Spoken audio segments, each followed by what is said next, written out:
क्या आपने भी जनवरी 2026 में गोल्ड खरीदा था और इस टाइम अपने पैसों को डूबता हुआ देख रहे हो? जी हाँ, गोल्ड इस साल अपने ऑल टाइम हाई से लगभग 24% तक गिर चुका है, जो अपने पिछले 13 सालों का सबसे बड़ा क्वार्टरली क्रैश है। और इस टाइम पे यूएस, ईरान और इसराइल की वॉर चल रही है। टेंशन बहुत ज्यादा बढ़ी हुई है। नॉर्मली ऐसे टाइम पे गोल्ड बढ़ता है, बट इस टाइम पे गोल्ड सेफ हेवन की तरह काम नहीं कर रहा, गोल्ड गिरता जा रहा है। तो इसका असली रीजन क्या है? क्या गोल्ड अब इतना सेफ नहीं रहा? इस वीडियो में मैं आपको सारे सवालों के जवाब दूंगा। गोल्ड क्यों गिर रहा है, इसका असली रीजन क्या है, और सबसे इंपॉर्टेंट चीज, आपको करना क्या चाहिए। वीडियो के लास्ट में आपको एक प्ले बुक दूंगा जिसको आप फॉलो कर सकते हो। चलिए पहले कुछ नंबर समझते हैं। जनवरी 2026 में गोल्ड ने ऑल टाइम हाई बनाया था। हर जगह न्यूज चैनल्स में चल रहा था गोल्ड में इन्वेस्ट करो, अच्छा रिटर्न मिलेगा। लेकिन फिर हुआ क्या? अकेले सेकंड क्वार्टर में ही गोल्ड 16% तक क्रैश हो गया और अपने ऑल टाइम हाई से लगभग 20 से 24% तक क्रैश हो गया।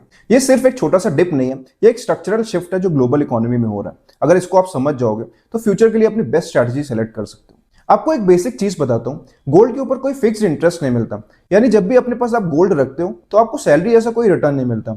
और अगर वही पैसा आप एफडी या गवर्नमेंट बॉन्ड्स में इन्वेस्ट करते हो तो आपको एक फिक्स्ड इंटरेस्ट मिलता है। जब भी ये इंटरेस्ट रेट्स हाई होते हैं, लोग सोचते हैं गोल्ड में रखने से बेटर है आप बॉन्ड्स में इन्वेस्ट कर दो, एटलीस्ट आपको वहां पे गारंटीड फिक्स्ड इंटरेस्ट मिलेगा। अभी यही हो रहा है। यूएस का सेंट्रल बैंक है फेडरल रिजर्व, उसने इंटरेस्ट रेट्स हाई रखे हुए हैं, जिसको बोलते हैं हायर फॉर लॉन्गर पॉलिसी। इसका मतलब यह है कि गोल्ड कम अट्रैक्टिव हो गया इन्वेस्टर्स की नजरों में और वो अपना पैसा गोल्ड से निकाल के गवर्नमेंट बॉन्ड्स में इन्वेस्ट कर रहे हैं। दूसरा रीजन है डॉलर बहुत स्ट्रांग हो गया, और जब भी ऐसा होता है बाकी पूरी दुनिया के लिए जितने भी नॉन अमेरिकन हैं उनके लिए गोल्ड महंगा हो जाता है, जिससे डिमांड कम हो जाती है और प्राइस अपने आप नीचे आ जाता है। आपको एक इंटरेस्टिंग सी चीज बताता हूँ जो आपने किसी वीडियो में नहीं सुनी होगी। जब यूएस, ईरान और इसराइल का वॉर चालू हुआ, लोगों को लगा वॉर स्टार्ट हो गया, गोल्ड बहुत ज्यादा ऊपर जाएगा, और 2-3 दिन ऐसा हुआ भी सही। लोगों ने डर के मारे बहुत सारा गोल्ड खरीदा, लेकिन फिर हुआ कुछ उल्टा ही। वॉर की वजह से ऑयल प्राइसेस बढ़ने लग गए, और जब भी ऑयल प्राइसेस बढ़ते हैं तो इन्फ्लेशन का डर आता है। जब भी इन्फ्लेशन का डर बढ़ता है तो मार्केट यही सोचता है कि जो यूएस का सेंट्रल बैंक है फेडरल रिजर्व, वो अब इंटरेस्ट रेट बढ़ाएगा। इसका मतलब वॉर ने डायरेक्टली गोल्ड को सपोर्ट नहीं किया, उल्टा उसने इंटरेस्ट रेट का डर बढ़ा दिया, जो गोल्ड के लिए बुरा होता है। इन्वेस्टर्स ने अपना पैसा गोल्ड से निकाल के यूएस बॉन्ड में डालना स्टार्ट कर दिया। उस टाइम एक और चीज भी हुई, वो है फोर्स सेलिंग। जब वॉर स्टार्ट हुई तो बड़े इन्वेस्टर्स को बाकी जगह नुकसान होना स्टार्ट हो गया, जैसे कि स्टॉक मार्केट। उन्हें इमीडिएट बेसिस पे कैश की रिक्वायरमेंट थी, तो उन्होंने अपना गोल्ड बेच के कैश उठाना स्टार्ट कर दिया। उस टाइम पे गोल्ड ने सेफ हेवन की तरह नहीं बल्कि लिक्विड एटीएम की तरह काम किया। लोग अपना इमरजेंसी कैश के लिए गोल्ड को बेच रहे थे।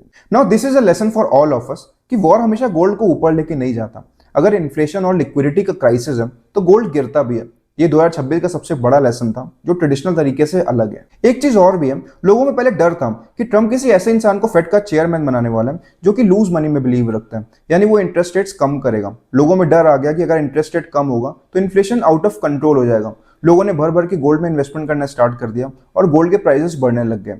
लेकिन जब क्लैरिटी आई और ट्रंप ने केविन वॉश को फेड का चेयरमैन बनाया, जो बहुत ज्यादा हॉकिश है, जो इंटरेस्ट रेट हाई रखने में बिलीव रखते हैं, तो लोगों में इन्फ्लेशन का डर कम हो गया और गोल्ड का प्राइसेस अपने आप नीचे आ गए। इस वीडियो में मैंने आपको जो भी एनालिसिस बताया वो कोई भी न्यूज चैनल नहीं बताएगा, वो सिर्फ हेडलाइन दिखाएगा कि हाँ गोल्ड क्रैश हो गया, लेकिन उसकी असली मैकेनिज्म क्या है वो कोई नहीं समझाएगा।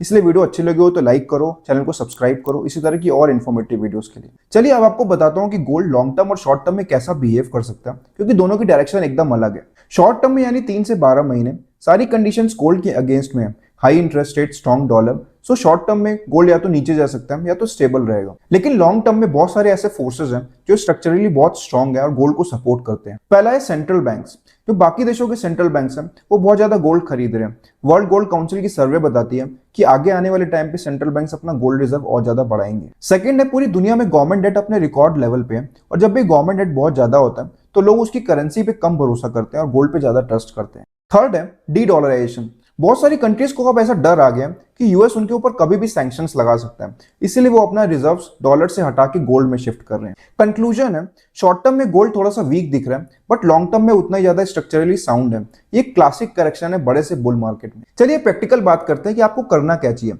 अगर आपके पास ऑलरेडी गोल्ड है जिसको आपने लॉन्ग टर्म के लिए खरीद रखा है, तो उसको पैनिक करके बेचो मत। ये बहुत अच्छा एक्यूमुलेशन जोन है, यानी धीरे धीरे एसआईपी करके और ज्यादा खरीदने का टाइम है। अगर आप शॉर्ट टर्म ट्रेडर हो तो सारा पैसा एक बार में मत लगाओ, ये वेट एंड वॉच करने का टाइम है, क्योंकि अगर इसका एक सपोर्ट लेवल टूटेगा तो गोल्ड और भी ज्यादा नीचे जा सकता है, जिससे आपको लॉस हो सकता है। कंक्लूजन यही है, गोल्ड इस टाइम पे लॉन्ग टर्म के लिए बहुत अच्छा इन्वेस्टमेंट ऑप्शन है। आप इसको धीरे धीरे एक्यूमुलेट करना स्टार्ट कर सकते हो, आपको लॉन्ग टर्म में अच्छे रिटर्न मिलेंगे। आप क्या सोचते हो इस बारे में कमेंट सेक्शन में बताओ। वीडियो अच्छी लगी हो तो लाइक करो, शेयर करो, और इसी तरह की और इन्फॉर्मेटिव और इंटरेस्टिंग वीडियोस के लिए चैनल को फॉलो करो।